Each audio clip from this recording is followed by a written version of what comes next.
Hey, what's going on everyone? This is Ankur.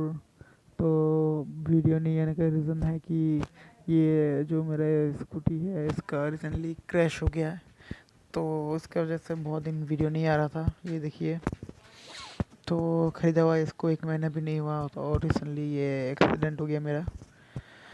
तो अभी इसको हम ठीक करवाएंगे और देखेंगे इसमें कितना प्राइस आता है। तो बने रहे इस वीडियो के साथ। मैं आपको एग्जैक्टली प्राइस बताऊंगा कि इसमें कितना खर्चा आने वाला है और इसमें लगभग सारा चीज़ चेंज होगा। ये टेल लाइट भी चेंज होगा, तो बहुत सारा सामान चेंज होगा इसमें। तो देखते रहे इस वीडियो को, तो आपको पता चल जाएगा कि एंटॉर्क में रेस्टोरेशन कॉस्ट कितना आता है। So let's start the video.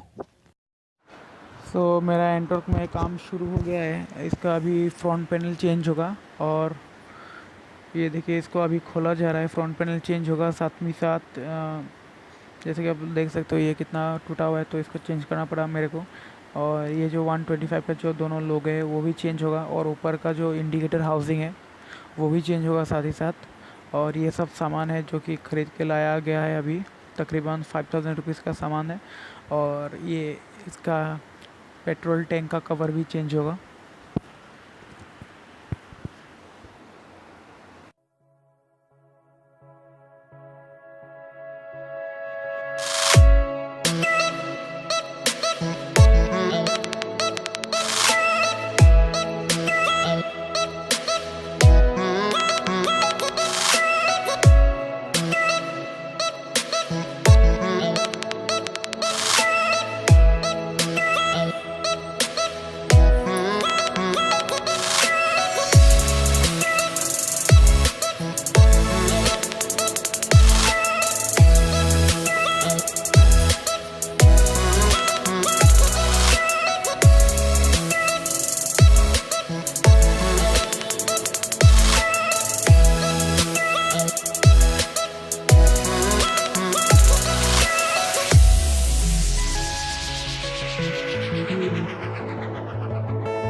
Vehicle is totally ready, guys, and I have changed everything which was required to change, and it's cost me around 9200 rupees.